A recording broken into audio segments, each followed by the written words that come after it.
समृद्धी महामार्ग राज्याच्या विकासाचा कणा मानला जाणारा हा प्रकल्प आहे. पण याच महामार्गाभोवती आता गंभीर आरोपांचं वादळ उठलंय. उद्धव ठाकरे गटाचे नेते अंबादास दानवे यांनी शिंदे गटाचे मंत्री संदीपान भुमरे यांच्यावर तब्बल 1150 कोटी रुपयांच्या जमीन घोटाळ्याचा गंभीर आरोप केलाय. या आरोपांमुळे छत्रपती संभाजीनगरच्या राजकारणात मोठी खळबळ उडाली आहे. पण हे संपूर्ण प्रकरण नक्की काय आहे, संदीपान भुमरेंवर गंभीर आरोप का केले जात आहेत आणि अंबादास दानवे नक्की काय म्हणालेत, सविस्तर जाणून घेऊयात या व्हिडिओच्या माध्यमातून. नमस्कार, मी पूजा आणि आपण पाहत आहेत दे दणका. मंडळी, प्रकरण आहे जटवाडा आणि जोगवाडा परिसरातील 23 एकर 30 गुंठे जमिनीचं, जी जमीन समृद्धी महामार्गासाठी महाराष्ट्र विकास मंडळानं संपादित केल्याचं सांगितलं जात आहे. आणि या जमिनीचा मोबदला कोट्यवधींमध्ये नव्हे तर 1000 कोटींच्या घरात पोहोचल्याचा दावा करण्यात येतोय. आणि या प्रकरणात अडकलेत ते शिंदे गटाचे मंत्री संदीपान भुमरे. या जमीन घोटाळ्या संदर्भात ठाकरे गटाचे नेते अंबादास दानवे आणि संदीपान भुमरे यांच्यावर आता गंभीर आरोप केलेत. दानवे यांच्या म्हणण्यानुसार जटवाडा आणि जोगवाडा परिसरातील या जमिनीवर मालकी हक्क दाखवण्यासाठी हिबानामा म्हणजेच बक्षीस पत्राचा वापर करण्यात आला. विशेष म्हणजे हा हिबानामा 1971 सालचा दाखवण्यात आल्याचा दावा आहे. आणि इथे सर्वात मोठा गोंधळ झाला. अंबादास दानवे यांच्या म्हणण्यानुसार संबंधित जमीन खासदार संदीपान भुमरे यांचा ड्रायव्हर जावेद रसूल शेख याच्या नावावर हिबानामा करण्यात आली आहे. मात्र जावेद रसूल शेख याचा जन्म 1985 साली झाल्याचा दावा करण्यात येतोय.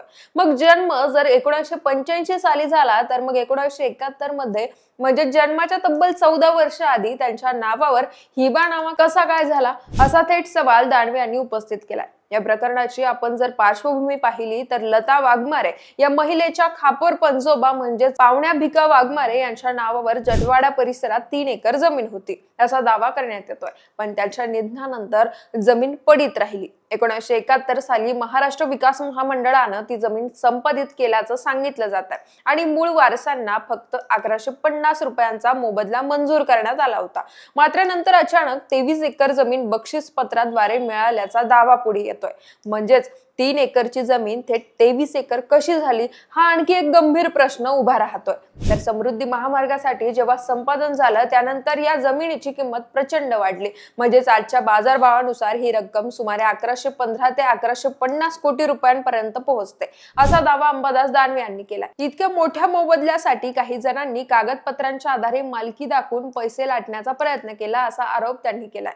त्याबरोबरच संदीपान भुमरे यांचा ड्रायव्हर हा फक्त एक प्यादा असून त्याचा वजीर कोण आहे हे शोधलं पाहिजे, असं म्हणत दानवे यांनी संदीपान भुमरे यांच्यावर कुठेतरी अप्रत्यक्षपणे निशाणा साधला.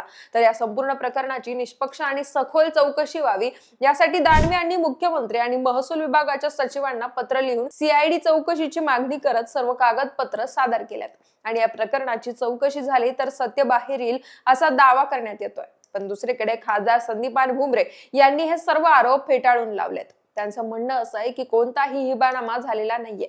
जावेद रसूल हा माझा ड्रायव्हर असला तरी त्याचा या प्रकरणाशी कुठलाही संबंध नाहीये. आरोपातील जावेद हा दुसराच असू शकतो. अंबादास दानवे यांनी आरोप सिद्ध करून दाखवावेत असं स्पष्ट म्हणत त्यांनी आरोपांना राजकीय हेतू असल्याचं दाखवलंय. तर दानवे यांच्या मते याआधी संभाजीनगरच्या कालडा कॉर्नर परिसरातही बक्षीस पत्राद्वारे जमीन मिळाल्याचा दावा करण्यात आला होता.